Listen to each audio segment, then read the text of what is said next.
Tetelestai, o Messias, episódio 8.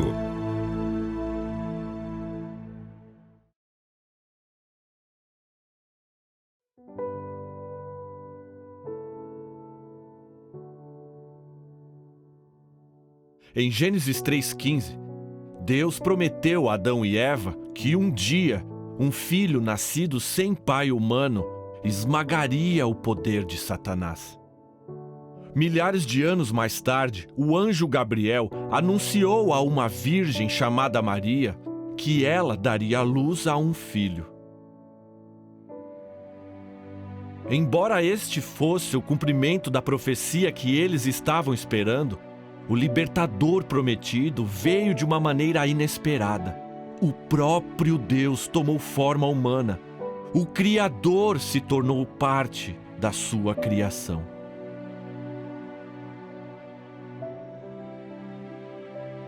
Após Jesus ter retornado vitorioso das tentações de Satanás, João Batista declarou que Jesus era o Cordeiro de Deus, que tira o pecado do mundo. Como os cordeiros tinham que ser sem mancha ou defeito, Jesus veio para ser o nosso substituto perfeito. João Batista testificou que Jesus era o Messias, o Filho de Deus. Agora, Jesus estava prestes a revelar publicamente a sua identidade.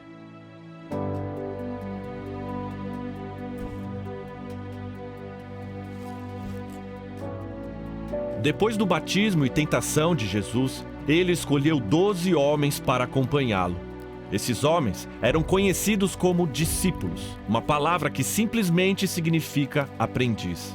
Se essa escolha fosse minha ou sua, provavelmente escolheríamos famosos, ricos e com poder. Pessoas respeitadas em toda a sociedade. Mas Jesus não é assim. Jesus vê as pessoas diferente de como vemos.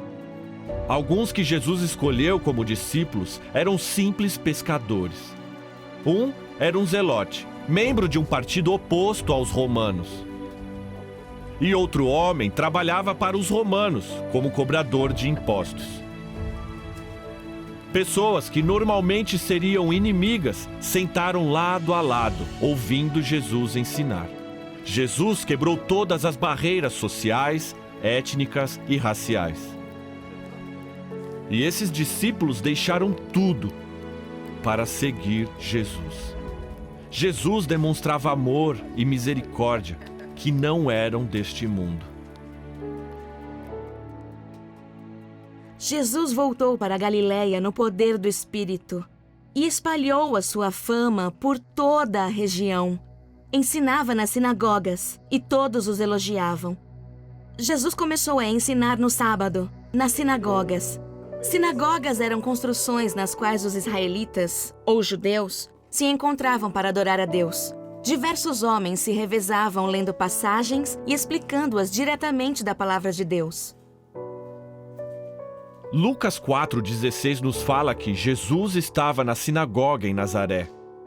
Foi-lhe entregue o livro do profeta Isaías. Jesus escolheu uma profecia daquele manuscrito que havia sido escrita há mais de 700 anos. Uma profecia a respeito do ungido, o Messias. O Espírito do Senhor está sobre mim, porque ele me ungiu para pregar boas novas aos pobres.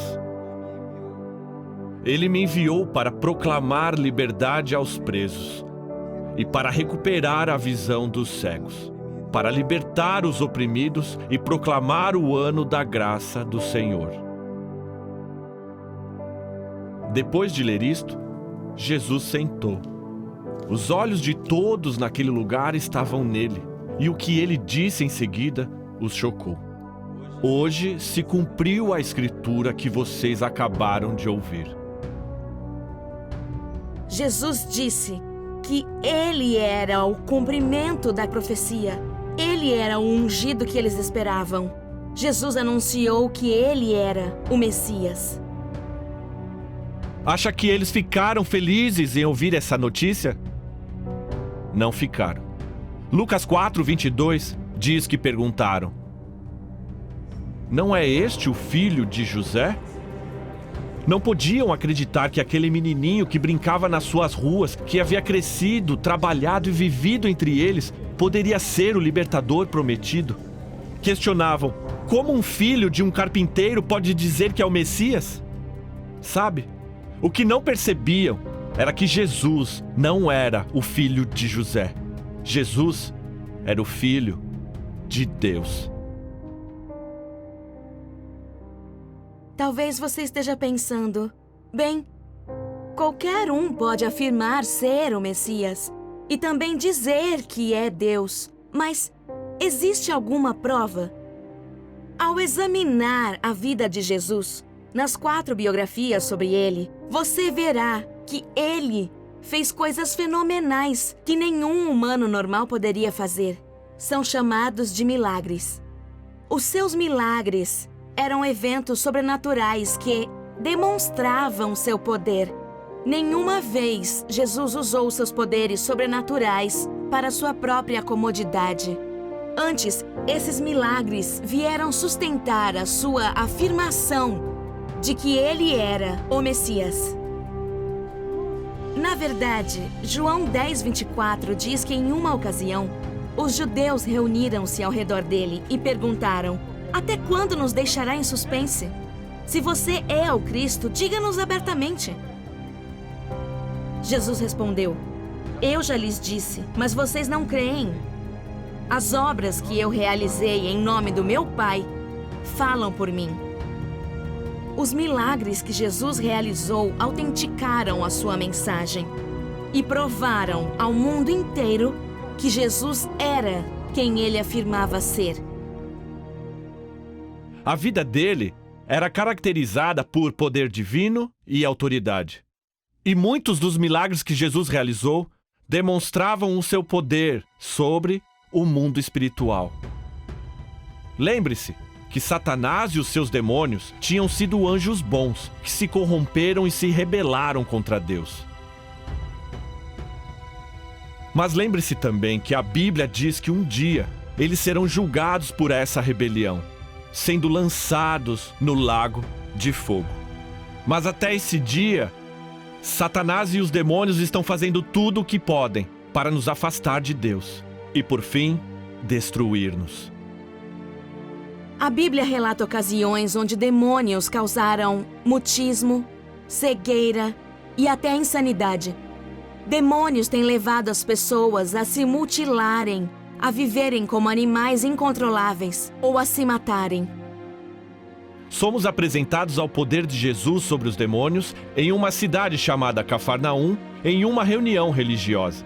Marcos 1:23 fala: justamente naquela hora na sinagoga, um homem possesso de um espírito imundo gritou: o que queres conosco, Jesus de Nazaré?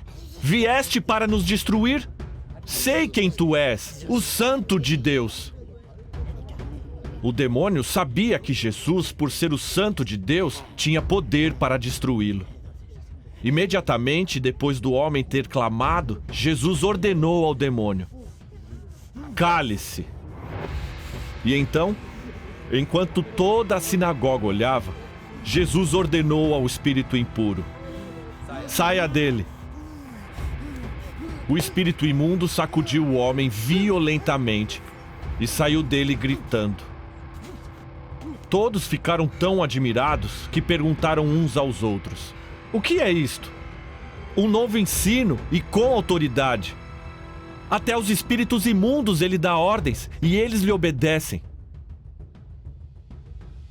Todos se maravilharam vendo que o próprio Jesus tinha poder e o demônio obedecia.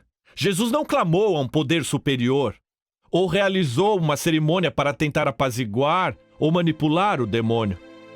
Jesus provou ao mundo que ele tinha poder absoluto e autoridade sobre os demônios. Ele cumpria as profecias, ao proclamar liberdade aos cativos e libertar o oprimido. Jesus, de fato, era o Messias. Um dos principais aspectos da vida de Jesus era seu poder sobre a enfermidade. Mateus 15:30 diz: uma grande multidão dirigiu-se a ele, levando-lhe os mancos, aleijados os cegos, os mudos e muitos outros, e os colocaram a seus pés. E ele os curou.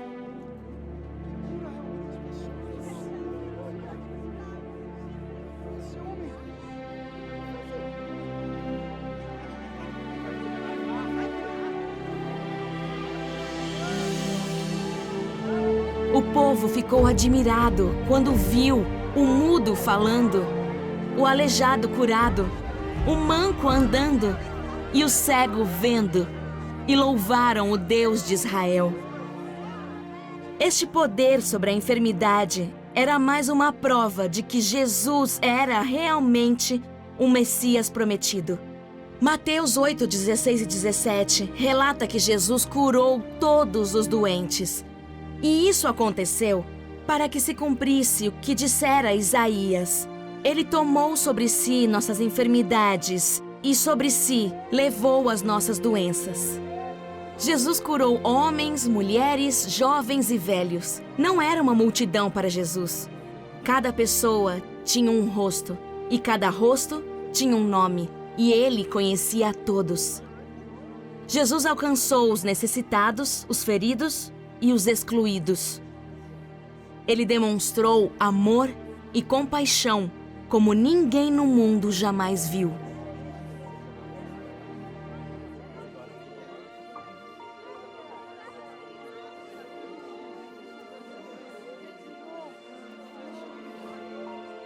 Uma vez, um homem com uma doença incurável e infecciosa chamada lepra veio até Jesus e implorou que Jesus o curasse.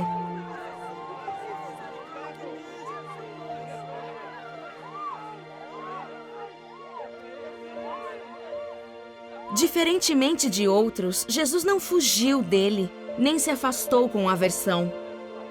Ao invés disso, Marcos 1,41 diz: cheio de compaixão, Jesus estendeu a mão, tocou nele.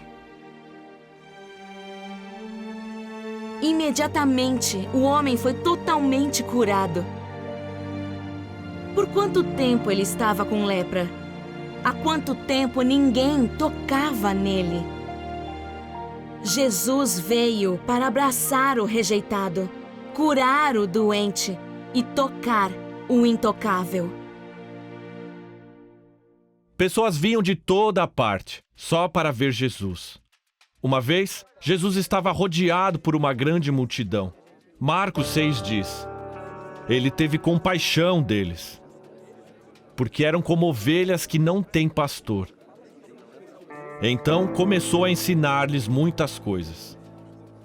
Já era tarde, então seus discípulos aproximaram-se dele e disseram: este é um lugar deserto e já é tarde. Manda embora o povo para que possa ir aos campos e povoados vizinhos comprar algo para comer. Ele, porém, respondeu: deem-lhes vocês algo para comer.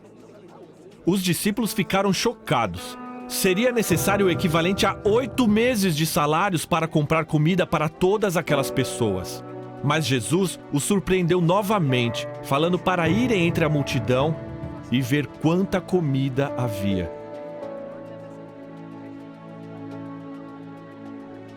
Eles voltaram com apenas 5 pães e 2 peixes.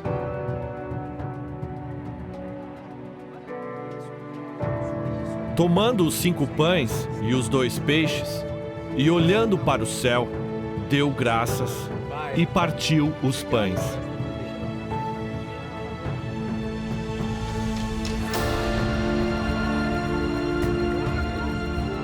Em seguida, entregou-os aos seus discípulos para que os servissem ao povo.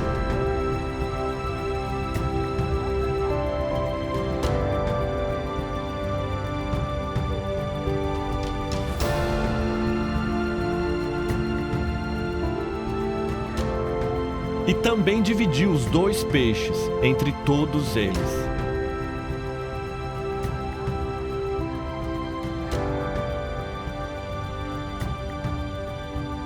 Todos comeram e ficaram satisfeitos.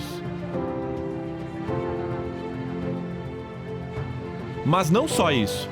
Os discípulos recolheram 12 cestos de pedaço de pão e de peixe que sobraram.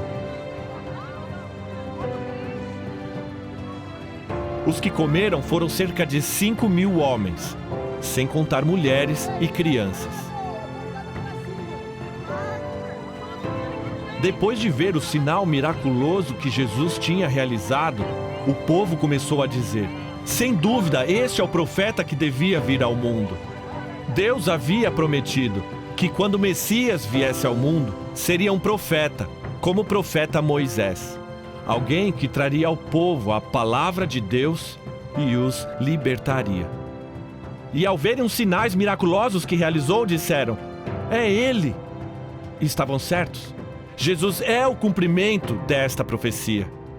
Jesus tinha vindo para dar a eles as próprias palavras de Deus e libertá-los dos poderes do pecado, morte e inferno. Em várias ocasiões, Jesus demonstrou que não só tinha poder sobre doença, mas Jesus tinha poder total sobre a morte também. Em Apocalipse 1:18 disse: eu tenho as chaves da morte.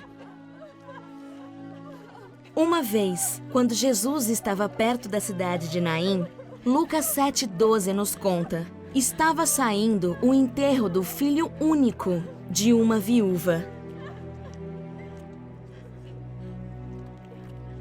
Essa viúva estava inconsolável pela perda do filho. Sem marido e sem filho, não tinha quem a sustentasse. Mas Jesus veio para aquele que não tinha esperança. E vendo-a, o Senhor moveu-se de íntima compaixão por ela e disse-lhe: não chores.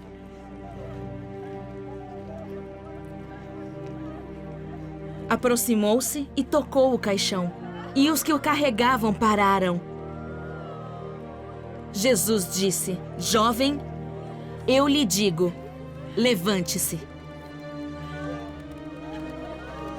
Ele se levantou, sentou-se e começou a conversar, e Jesus o entregou à sua mãe. Aquele que havia soprado vida ao primeiro homem no jardim, havia agora restituído vida a este homem morto. Aqueles que participavam do funeral ficaram cheios de temor e louvaram a Deus. Um grande profeta se levantou entre nós, diziam eles. Deus interveio em favor do seu povo. De fato, Deus havia vindo, como as Escrituras predisseram, e lhe chamarão Emanuel, que quer dizer Deus conosco. Algo que os discípulos perceberam era que Jesus não tinha só total poder e autoridade sobre a doença, a morte e o mundo espiritual, mas que Jesus também tinha total poder e autoridade sobre o mundo físico também. João 6 nos relata uma terrível tempestade que os discípulos enfrentaram. Os discípulos tinham ido no seu barco e deixaram Jesus para trás em uma montanha para passar um tempo em oração com o Pai. Naquela noite, os discípulos lutaram contra o vento e as ondas, percorrendo apenas metade do lago. Eles estavam exaustos e sem esperança. Até que no meio da tempestade, eles olharam e viram Jesus aproximando-se do barco, andando sobre o mar, e ficaram aterrorizados. Mas ele disse: sou eu, não tenham medo.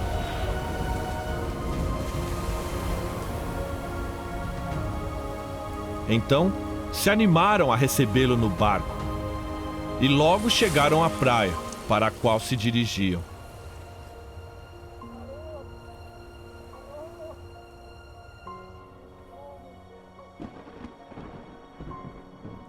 Então, os que estavam no barco o adoraram, dizendo: verdadeiramente, tu és o Filho de Deus. Só Deus pode acalmar uma tempestade. Só Deus pode dar ordens ao vento e às ondas, e esses o obedecem. Só Deus pode caminhar sobre a água, e só Deus é digno da nossa adoração.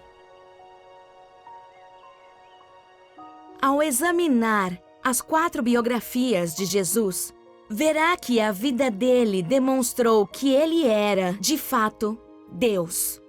No Velho Testamento, quando Deus se descrevia para seu povo, ele usava termos como rei, juiz, luz, rocha, redentor, criador, doador da vida, o que fala com autoridade divina e aquele que pode perdoar os seus pecados.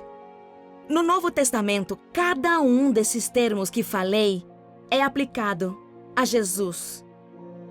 Como Jesus disse em João 14,7, se vocês realmente me conhecessem, conheceriam também o meu Pai. Em João 10,30, Jesus disse, eu e o Pai somos um. Em João 8,58, Jesus declara que Ele é eterno. Em Mateus 28,18, Jesus afirma que Ele é todo-poderoso. E em Mateus 28,20, Jesus declara que Ele é onipresente. Jesus, número 1, afirmou ser Deus. Número 2, tinha os atributos de Deus. E número 3, aceitou ser adorado como Deus. Um dia, Jesus fez uma pergunta a seus discípulos. Ele disse, quem as multidões dizem que eu sou? Os discípulos disseram que a multidão tinha várias opiniões sobre a identidade de Jesus. E sabe, hoje ainda é assim. As pessoas ainda discutem e se dividem sobre quem é Jesus. Jesus tornou a pergunta mais pessoal quando perguntou a seus discípulos. E vocês? Perguntou ele. Quem vocês dizem que eu sou? Jesus sabia que cada indivíduo tinha que escolher se iria crer no que Jesus dizia ou não. Você também deve tomar essa decisão. Quem você acredita que é Jesus? Se precisar, passe mais tempo estudando as testemunhas, os relatos biográficos da vida de Jesus, que estão na Bíblia.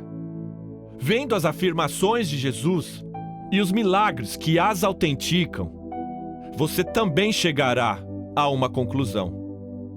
Para Pedro, um dos discípulos mais próximos, mediante todas as evidências esmagadoras que havia testemunhado, não tinha dúvidas sobre quem Jesus era. Versículo 16 fala: Simão Pedro respondeu: Tu és o Cristo, o Filho do Deus vivo.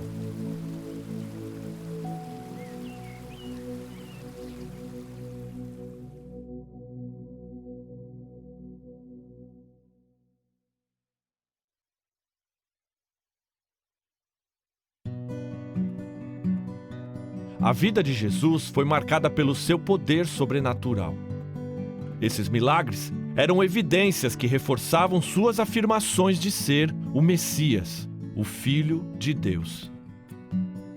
Jesus demonstrou absoluto poder sobre o mundo espiritual, sobre o mundo físico, sobre as enfermidades e até sobre a morte. Os milagres de Jesus autenticaram sua mensagem, fornecendo evidências para que você pudesse crer nele.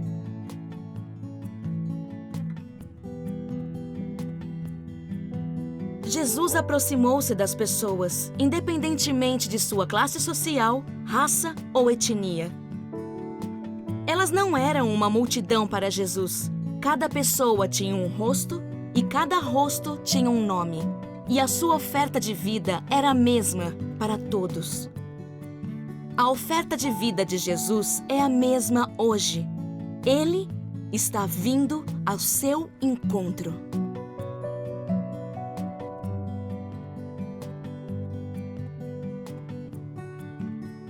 Jesus afirmou ser o Messias e o Filho divino de Deus. Essas afirmações nunca foram recebidas com neutralidade. Jesus confrontou as pessoas sobre o que elas acreditavam. Ele sabia que cada pessoa teria que decidir se acreditaria ou não nas suas afirmações. Enquanto estuda os relatos das testemunhas oculares, você também deve considerar as afirmações de Jesus e decidir acreditar nelas ou rejeitá-las.